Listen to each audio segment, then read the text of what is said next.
Faces of today. Faces of yesterday. Where are they now? Famous faces and not so famous beginnings. Hello, this is Art James, inviting you to enjoy some famous faces, past and present, in the wonderful world of movies and television. How many times have you said, I know that face, or whatever happened to, on Oh, That Face? Here is a face of yesterday that brought us so much pleasure. A Hollywood director once said, there's a woman like Doral Morandi in every small town in Kansas. And The Russians Are Coming gave Doral her most famous role, that of the persnickety postmistress in the New England coastal village visited by the crew of a disabled Russian submarine.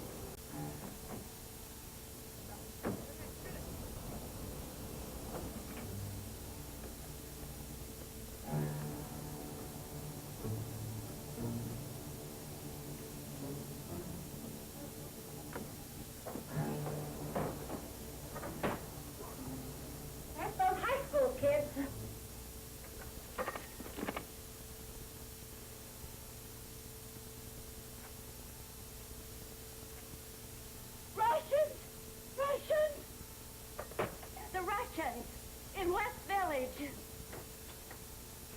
And I'm being attacked! Stop that! How dare you! Stop that! Help! Help! Oh, please! Help!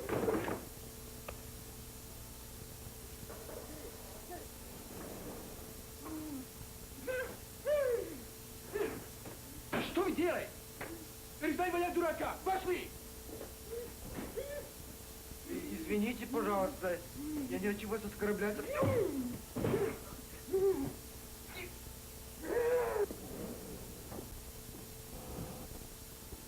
Here with Parker Fenley, she gives us one of the all-time comedic highlights on film.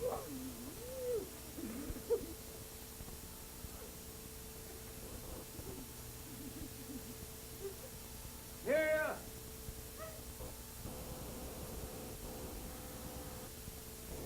She wants it. Which one be? Muriel! Muriel! Muriel! Holy mackerel, girl, what was it, a stick-up? Muriel! Russians, Papa! The Russians! What you doing hanging up there on the wall? In a moment, we'll meet the real person behind one of the most beloved boozers on television. I want you to listen. The Town Drunk on the Andy Griffith series. Honorable Mayor, ladies of the Women's Historical Society. You got the name of the rightful descendant, have you? We certainly have. This is it, Andy.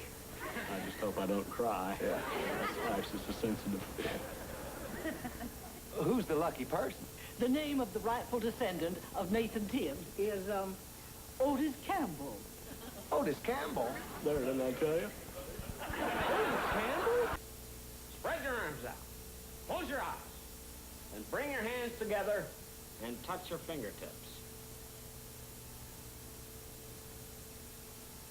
Got that? Trying to see it.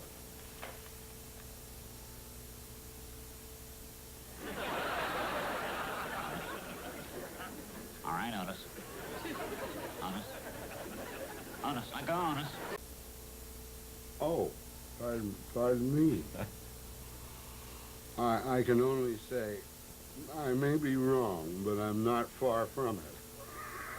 You do a lot of commercials, Hal. How many commercials would you say you did last year? Radio and TV? Mm-hmm.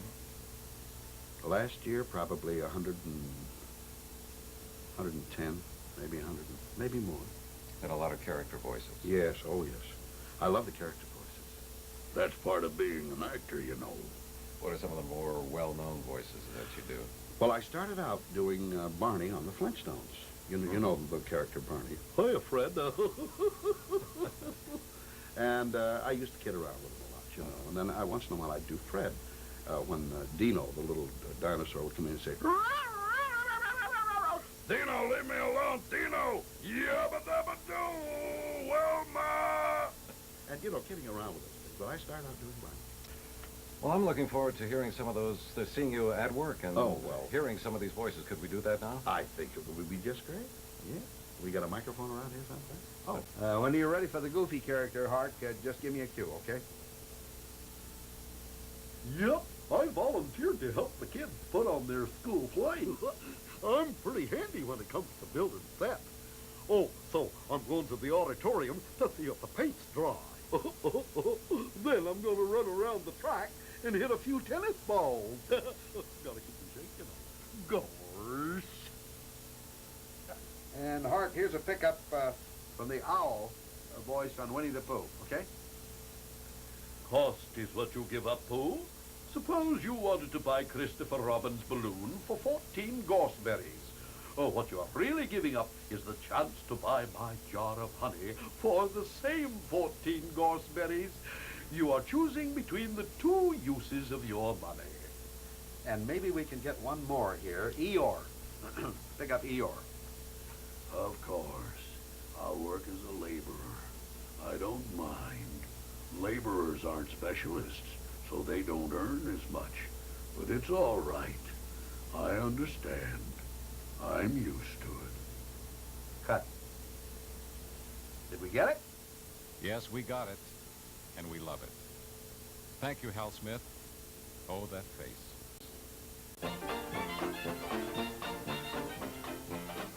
Famous faces and not so famous beginnings.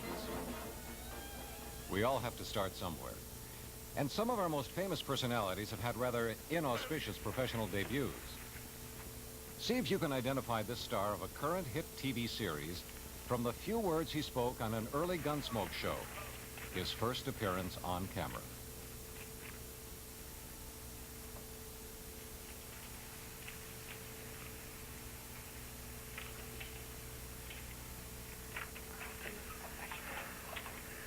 You get him on that wagon and get him out of town.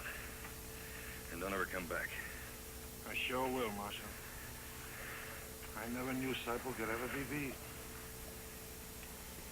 Yes, it's Jack Klugman, star of the Quincy series. Let's take another look at Klugman's debut. If you listen closely, you'll hear some encouraging words from the director to an apprehensive Jack Klugman. Take 3. Don't be afraid of it. Don't be afraid of it, Jack. Action. I sure will, Marshal. I never knew Seipel could ever be beat.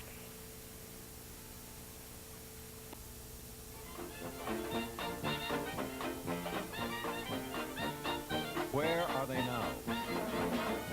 Along with Spanky McFarland, Stymie was the best-loved character on the more than 200 Our Gang shows, now called the Little Rascals.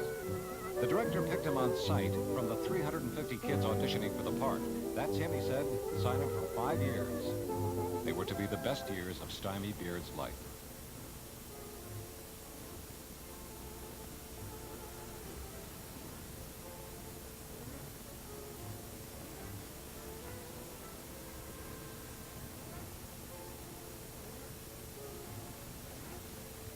Watch as Stymie unravels the mysteries of an artichoke. But I'm gonna tackle it.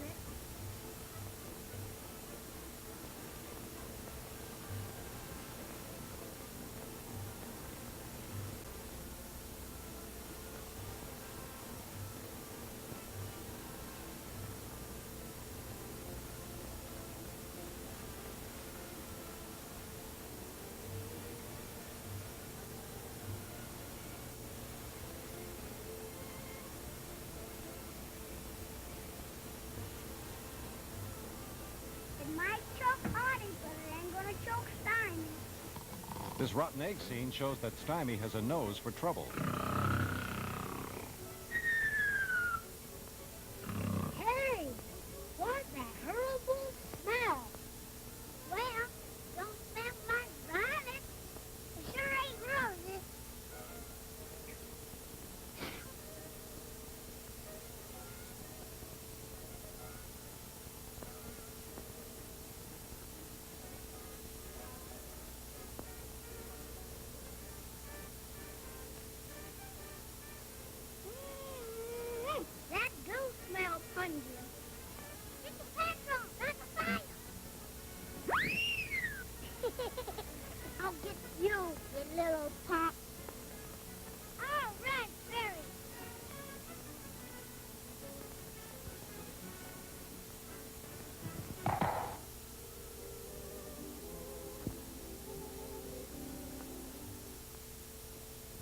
You know, Stymie, I guess some kid somewhere in the world, every minute of every day, is watching The Little Rascals. How long ago was it that you did the films that we just saw? Well, I did my part, Art, in started in 1930. I was 5 years old. Right. How much money were we making then?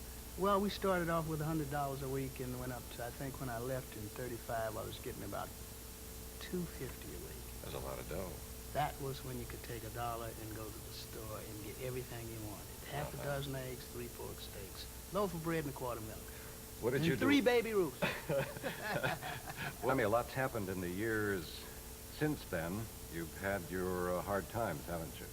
10 years old up until about 18, 19 years old. Various pictures like Jezebel, Captain Blood, Return of King James, Rainbow and the Red, many more. And then I got to fooling around. I wanted to get with the rough kids. You know, I'd never been to public school. I'd been in private school for some 7 years. And I wanted to get out with Butch and the rest of them on the corner. You know, not the Butch that played with me, but the other Butch over there in my neighborhood. Yeah. And I wanted to be with the roughest bunch that I could be with because I had to establish myself. You know, because they think that anybody that has anything to do with Hollywood, something's wrong with them. They're kind of weirdo, or they let people beat up on them and everything. And I wasn't going to let that happen, so I went on the corner and just started getting my tail whooped 2 or 3 times before I started knocking out a few.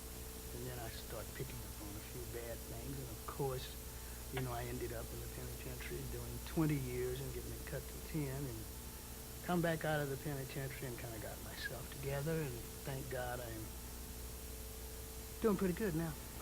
Stymie, how were the older folks, the producers and the directors with the kids? Oh, man. That was the secret.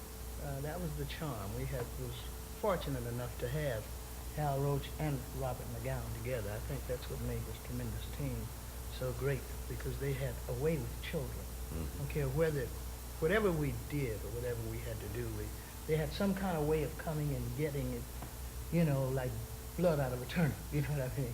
How did you get the name Stymie? My first name was Hercules. Now, could you imagine me going through life, Art, with the name of Hercules Beard? Wouldn't I have been in trouble? But they finally changed it because of the reason I was so amazed at the scenery. You know, I'm amazed about being right here today with you and everybody else that I'm here with, because it's a part of my life. And as a kid, I used to walk all around the studio and look at all the scenery and everything, and they never could find me. So Mr. McGowan said, "Where's that kid at? The new little kid we want to shoot. Where's he at?" And damn it, he stymies me all the time. And he said, "That's it. That was it. That's his new name." I've had that name ever since. The almost 50 years since you've done a film, how many residuals have you collected? Not one. Not from the original Art Game comedies or the Little Rascals or whatever you'd like to call them. Art, there was no laws in them. They were made primarily for the Saturday matinees. And then after they were thrown away, some man went and got them and bought the rights to them and started reselling them again and sold them for TV rights. And if we were getting any residuals now, we'd all be millionaires. Well, Stymie, at the age of 10, you got off to a fast start in life, and then it was downhill in some dark intervening years, but it looks as though you've got everything together again and you're back on top, and it's been a pleasure being with you. Oh, you have to contribute that to God. Thank you, Lord. It's been in my corner, Art, for many, many years, and I'm just grateful to be here today to just see people stop me on the street and bug me in ice cream parlors. And I never get no rest, but I love every bit of it. While the Little Rascal episodes gross millions of dollars a year, Stymie lives in a $40 a week motel room on the east side of Los Angeles. From the brilliant days of his childhood through a troubled adult life, the enduring appeal of Stymie is still there. Thank you, Stymie. Oh, that face. Outtakes and bloopers. It's not always smooth sailing for even the most polished performer. Here we go. We're going to start another game. To do that, we have to introduce another player. And with a great deal of pleasure, we present Karen Lesko. Hi, Karen. Hi. How are you? Fine, thank you. You? I'm very well, thank you. Good. You know John? Yes, we do. Doesn't she have pretty nipples, pretty dimples there, John?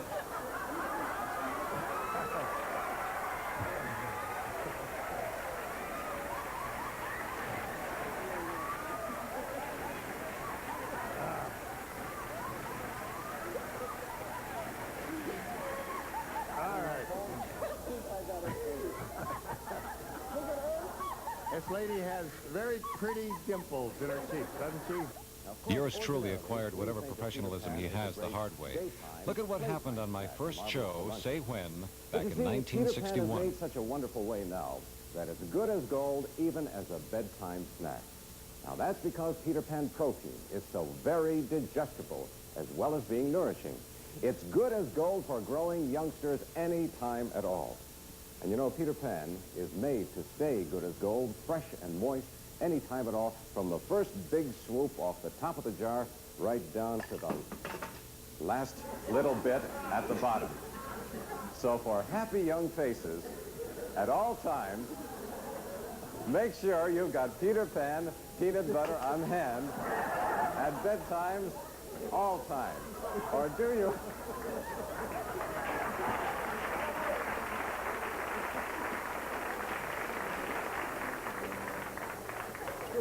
I really go after that peanut butter when I go.